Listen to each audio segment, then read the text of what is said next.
Hi friends, welcome to my channel. ఈరోజు వీడియోలో టేస్టీగా బోండాలు ఎలా తయారు చేయాలో చూపిస్తాను. వర్షం పడేటప్పుడు ఈ బోండాలు వేడివేడిగా చేసుకుంటే చాలా టేస్టీగా చాలా బాగుంటుంది కదండి. ఈ బోండాలు చాలా కరెక్ట్గా మెజర్మెంట్తో చాలా టేస్టీగా ఎలా వచ్చాయో మెజర్మెంట్ కరెక్ట్గా చెప్తానండి ఈ వీడియోలో. ఎండ్ వరకు చూడండి. ఈ వీడియో అయితే మీకు నచ్చుతుంది అనుకుంటున్నాను. ఎక్కువ ఆయిల్ లేకుండా ఎలా తయారు చేయాలో చూపిస్తాను.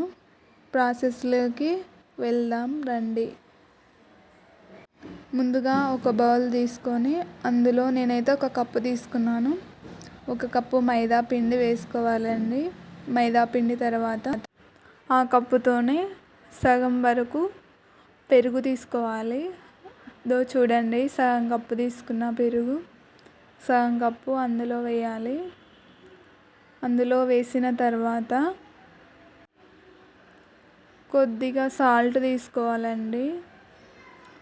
సాల్ట్ సగం స్పూన్ తీసుకోవాలి, ఎక్కువైతే బాగుండదు. పెరుగులో కొంచెం ఉప్పు ఉంటుంది కాబట్టి కొద్దిగా ఉప్పు తీసుకోవాలి. కొద్దిగా తీసుకోండి ఉప్పు, సరేనా. వంట సోడా వేయాలి, కొద్దిగా వేయాలండి. ఎక్కువ వేస్తే ఆయిల్ ఎక్కువ పట్టేసుకుంటుంది. కొద్దిగా వేస్తే కొద్దిగా ఆయిల్ ఎక్కువ పీల్చుకోదన్నమాట. తర్వాత కొద్దిగా వాటర్ యాడ్ చేసుకుంటూ కలుపుకోవాలి పిండిని. మనం పిండి అనేది ఎక్కువ దగ్గరికి ఉండలు లేకుండా బాగా మెత్తగా కలుపుకోవాలండి. మెత్తగా బాగా ఒక 10 మినిట్స్ అలా బాగా కలుపుకోవాలి. వాటర్ అనేది ఎక్కువగా యాడ్ చేయకూడదండి, కొద్దిగా యాడ్ చేసుకుంటూ కలపాలి. ఎక్కువ యాడ్ చేస్తే మళ్ళీ బాగుండదండి, బోండా సరిగ్గా రాదు. ఓకేనా అండి. తర్వాత వచ్చేసి మనం పిండి ఎలా కలుపుకున్నామో చూపిస్తాను చూడండి. మెజర్మెంట్ ఇలా రావాలండి. పిండి చూడండి, ఇలా రావాలి. ఓకేనా అండి. ఇలా వచ్చిన తర్వాత మూత పెట్టేసి ఆ పిండిని 1 గంట 2 గంటలు అలా నాననివ్వాలి. ఇంకా చాలాసేపు ఉన్నా కూడా చాలా టేస్టీగా బాగుంటుందండి. ఓకేనా అండి. తర్వాత వచ్చేసి ప్యాన్ పెట్టి అందులో ఆయిల్ వేసి హీట్ చేయాలి. ఒక 10 మినిట్స్ అలా బాగా హీట్ అవ్వనివ్వాలి. ఆయిల్ని బాగా హీట్ అయిన తర్వాత ఆయిల్ వేడైందా లేదా చూసి తర్వాత మనం బోండాలు అనేది వేసుకోవాలి. చూడండి, ఆయిల్ అయితే బాగా హీట్ అయిపోయింది. నేనైతే బోండా వేస్తున్నాను.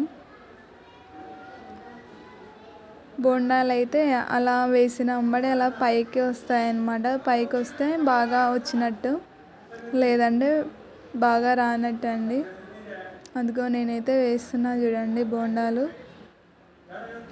ఈ బోండాలు అనేటివి దగ్గర వేయకూడదు, కొంచెం దూరం స్పేస్ ఇచ్చి వేయాలి.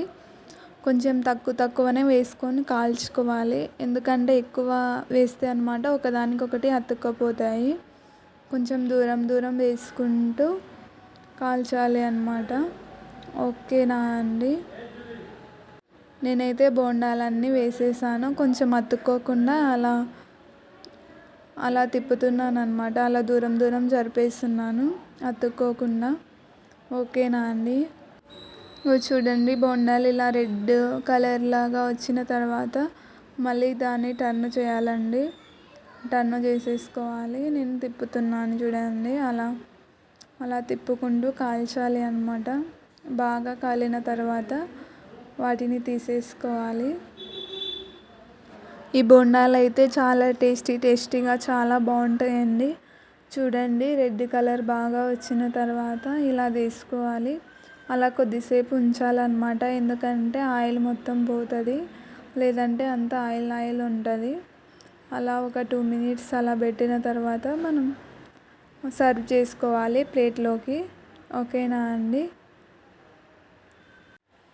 ప్లేట్లోకి సర్వ్ చేసుకున్న తర్వాత చూడండి ఎలా ఉందో చూపిస్తాను. బోండా అనేది మెత్తగా చాలా టేస్టీగా బాగుంటుందండి. చూడండి, చూపిస్తాను. అందుకో చాలా బాగుంది చూడండి. లోపల పిండి లేకుండా చాలా బాగుంది. థ్యాంక్స్ ఫర్ వాచింగ్ అండి.